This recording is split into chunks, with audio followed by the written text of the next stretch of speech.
In the woods of Oklahoma, someone warned they were going to kill 3 little girls. Days later, they did.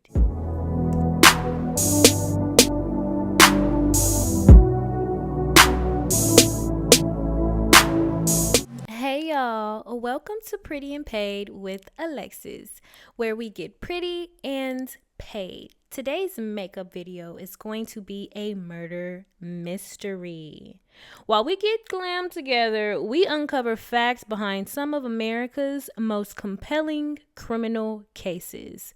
My goal is to tell these stories responsibly, censor the victims, and separate the facts from speculations, y'all. Now, let's get into today's case. Summer camp. For most children, it's supposed to be magical. It's where kids learn independence, where friendships are made around s'mores and campfires, where homesick tears turn into lifelong memories. But for 3 little girls in Oklahoma, summer camp became the last place they would ever see. June 1977, 3 Girl Scouts arrive at a camp nestled deep in the woods of northeastern Oklahoma. They're excited, they're nervous, they're sleeping away from home for the first time, and within hours, someone is watching them. Someone who may have already warned camp officials exactly of what they plan to do. This is the story of one of the most haunting, unsolved murder cases in American history, the Oklahoma Girl Scout murders. And the question that is still remaining nearly 50 years later: did investigators ever truly catch the killer? Now let's get into the basics, y'all. Who? The victims were 8-year-old Lori Farmer, 9-year-old Michelle Gousset, and 10-year-old Doris Milner. 3 young girls, 3 daughters, 3 children who should have returned home at the end of camp. What happened?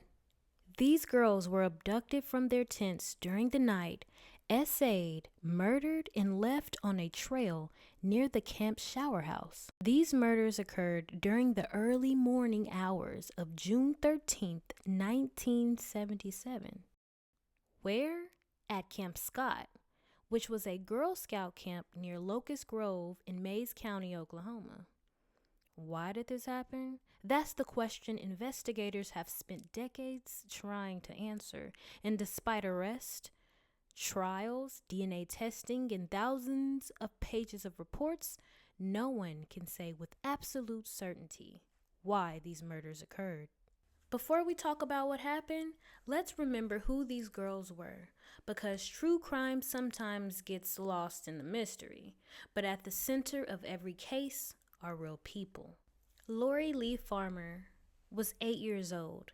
Michelle Heather Gousset was 9. Doris Denise Milner was 10. They weren't thinking about danger. They weren't thinking about murder.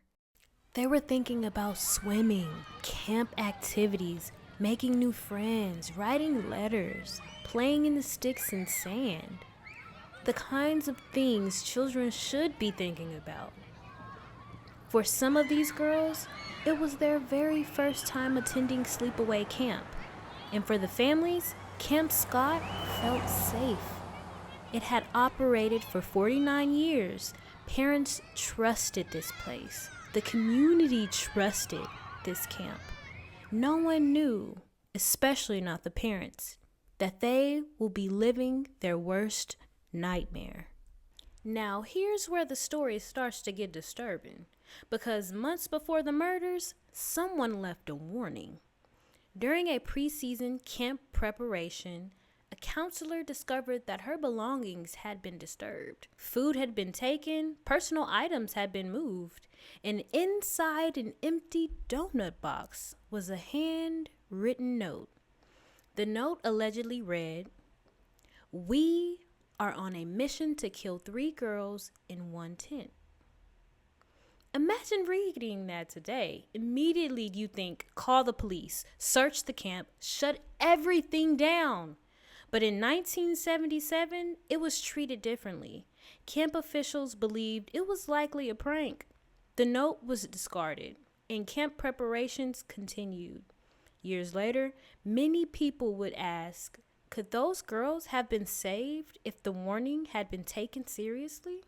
The girls were assigned to tent number 8 in the Kawa camp, and unfortunately, tent 8 stood out. It was further away from the counselors than many of the other tents, particularly hidden from view by the shower house, more isolated, more vulnerable. Today, many investigators believe this location may have played a major role in why the girls were targeted. Was the killer familiar with the camp's layout? Had they been watching? Did they know exactly which tent would be easiest to reach? Those questions remain unanswered, but what happens next would forever change Oklahoma. June 12th, 1977, the campers arrived. They unpacked, met their cabin mates, participated in activities, and as the sun went down, they settled into camp life. A thunderstorm moved through the area during the night. The woods became darker. The sounds of camp faded. Counselors checked on campers. The girls drifted off to sleep. But somewhere outside those tents, someone may have already been moving through the darkness, watching, waiting, and preparing. Because before sunrise, 3 families would receive news that would change their lives forever. This is where it gets even more chilling. According to the reports, camp counselor Carla Wilhat woke up by the sound of an odd noise. She described it as a low guttural moaning, a note somewhere between a foghorn and a bullfrog. This particular sound she noticed was coming from the woods. So just like any other responsible camp counselor, she grabbed a flashlight and decided to investigate a little bit. So when she started towards the direction of the sound and she shined her light in that area, the sound stopped. She stood there for a beat, looked around, and she decided there was nothing to worry about. So she went ahead, turned around, and went back to her tent. But before she made it back to her tent, as soon as that light was out of that area and in another direction, the sound started again. So what did she do? She turned back in the direction of the sound and flashed the light again. The sound stopped when the light was shown in that direction. So at that point, she decided that it had to be an animal. So she turned around once more and went back to her tent. She said, as she was falling asleep, she could still hear this odd sound coming from the woods. Will had told reporters that the next morning, when she woke up around 6 a.m., she headed towards the showers.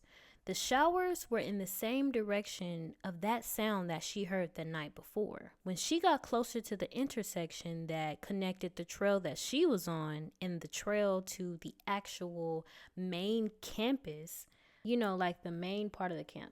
Anyways, as she got closer to that intersection, she noticed under a tree were a pile of sleeping bags. She got closer to the sleeping bags and noticed that someone was laying next to the sleeping bags, not inside the sleeping bag, but next to it. And as she got even closer, she noticed that it was a girl and she was not sleeping. Crazy, right? So the other counselors immediately started to do a head count of all the girls in the camp. The counselor that went to tent 8 realized that there were no girls at all in tent 8. And there were no sleeping bags on the bed either. She told the other counselors that tent 8 was empty. And here is another chilling fact about this case. All the other tents in the camp had 4 girls to a tent, but tent number 8 only had 3 girls. So let's get this straight. 3 girls arrived at Camp Scott expecting a week of adventures. A warning note had been discovered before camp had opened. Tent number 8 sat in a more isolated area of the camp. A storm rolled through that night, and somewhere in the darkness, someone was moving through the camp. By sunrise, everything changed. The bodies that were discovered were Lori Farmer, Michelle Gousset, and Doris Milner. Let's think about this for a minute. Imagine being the parent on the receiving end of this terrible phone call. Someone calling you, waking you up out of your sleep, stopping you from your day-to-day life, just to tell you that your little girl will never come back home from camp. Imagine being that camp counselor who discovered the bodies of these young children. Waking up thinking that it's going to be another exciting day at camp, just to realize they're standing in the middle of one of the most horrific crime scenes Oklahoma has ever seen. So after the discovery of these young bodies, the campus immediately went into crisis mode. Counselors rushed children away from the area. Law enforcement was notified. Parents would soon begin receiving devastating phone calls. And investigators were about to discover that the killer may or may not have left clues behind. Within hours, hundreds of other law enforcement officials gathered on Camp Scott in search of clues, and later finding a suspect. Investigators believed that Lori and Michelle were unalived in Tent 8, while Denise was either made to walk or she was carried to the location where the bodies were found. When investigators found Denise's body, her hands were restricted behind her back with white rope and masking tape.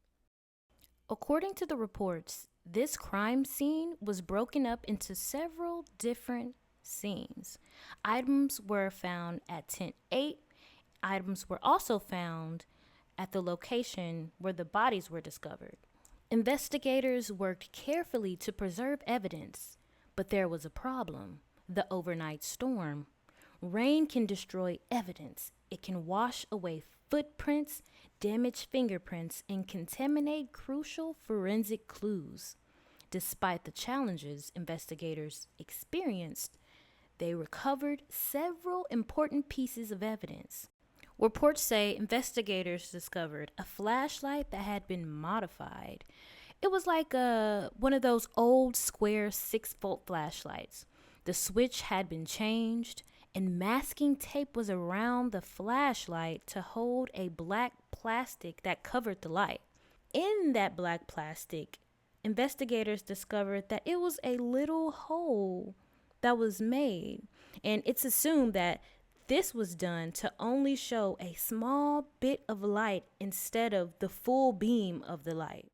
Beside the flashlight, investigators found newspaper, which they believe was to keep the battery in the flashlight from moving around and making noise. This newspaper was pages 5 through 12 of Section C of the Tulsa World's newspaper from April 17th, 1977. According to the OSBI and other reports, approximately 139 people were interviewed as potential suspects in this case. This case was widespread all over the news in 1977. And one day during the investigation, a local resident who lived very close to Camp Scott was out squirrel hunting and discovered what he believed to be a cave. He notified authorities immediately. Investigators and law enforcement found a piece of newspaper in this cave that was the front and back page of Section C of the Tulsa World newspaper from April 17th, 1977 edition, which was the exact same newspaper that was found at Camp Scott next to the red flashlight. A roll of masking tape and broken sunglasses in a beige case were also discovered in this cave. Let's stop right there. When the camp counselors were interviewed, one of them reported that she was actually missing a pair of sunglasses. Those sunglasses belonged to her. Every piece of evidence raised new questions. Who brought the flashlight? Who brought the masking tape? Were these items left on purpose, or had the killer simply made a mistake? At that moment, investigators didn't know. But one thing that they did know, this was no random accident. This was a murder. Investigators began interviewing everyone connected to the camp: counselors, staff members, maintenance workers, campers, anyone who may have seen something unusual. One detail quickly became impossible to ignore: the warning note. Suddenly, what had once been dismissed as a prank looked far more serious. Investigators began asking, who wrote it? Who had access to the camp before opening day? And could this particular note have been a direct preview of the murders? Then another name started appearing in conversations. A man familiar with the area. A man with a criminal history. A man who had already spent years avoiding law enforcement. And his name was Gene Leroy Hart. As investigators looked closely at the evidence, Hart quickly became their primary suspect. But there was a problem. They couldn't find him because Hart had disappeared. Gene Leroy Hart was a native of Locust Grove, Oklahoma. He had a violent sexual history. 4 years earlier, he escaped from the Mays County Jail and had been on the run ever since. Back in 1966, Gene Leroy Hart actually kidnapped 2 pregnant women from a parking lot of a nightclub in Tulsa, Oklahoma. He's also on record admitting to crimes of kidnapping, SA, and leaving people for dead. He definitely fit the characteristics of a serial rapist. So, in 1973, Gene Leroy Hart was transferred to Mays County Jail, where he escaped the first time. He was captured, then he escaped again, and as previously stated, he's been on the run ever since. But the second time he escaped, another inmate escaped with him. This man was Larry Dry. Although Larry Dry escaped with Gene Leroy Hart, he wasn't as clever and he was later captured. He reports to law enforcement while him and Gene Leroy Hart were on the run. They would take flashlights and cover them with some type of paper or plastic and make a small hole so they can move around without much light. He also states that Gene Leroy Hart had poor eyesight, so he found it odd that when they were out, he seemed to always steal sunglasses. Sounds familiar, right? So this began the 10-month manhood for Gene Leroy Hart.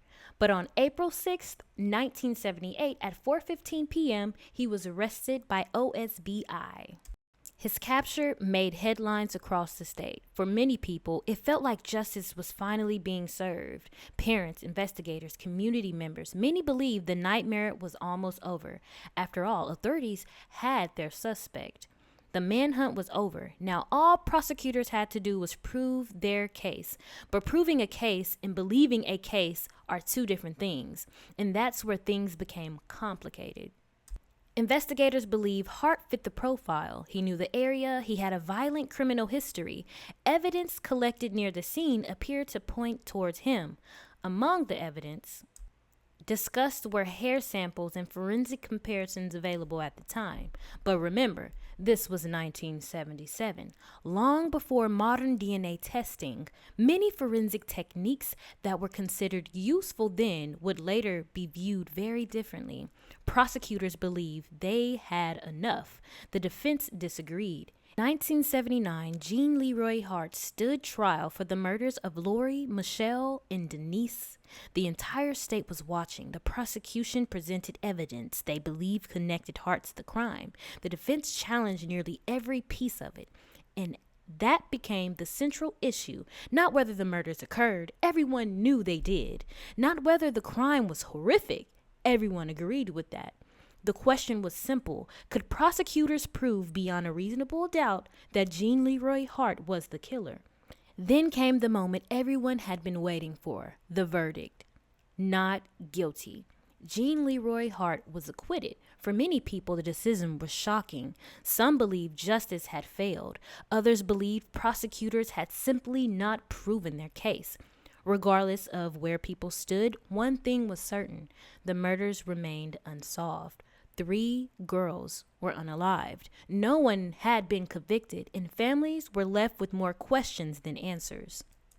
Even though Hart was acquitted of the murders, he remained incarcerated on other convictions. Then, in 1979, only 9 months after the trial, Hart died from a heart attack while in prison. And just like that, the primary suspect was gone. No further interviews, no future confessions, and no future prosecution. Whatever answers Hart may have had died with him, or so many people believed, because decades later, technology would reopen this case. As DNA technology improved, investigators revisited evidence from the case. This offered a new opportunity, a chance to answer questions that couldn't be answered in 1977. Testing conducted decades later generated renewed interest. Some investigators publicly stated that results strengthened their belief that Hart was indeed involved. And that's why this case continues to generate debate. Depending on who you ask, you'll hear different answers. Some believe Jean Leroy Hart was unquestionably responsible. Others believe the evidence leaves room for doubt. And some wonder whether additional individuals may have been involved. Their names continue to be remembered. Their story continues to be told. And the search for answers continues. Because sometimes the most important part of true crime isn't solving a mystery. It's making sure the victims are never forgotten.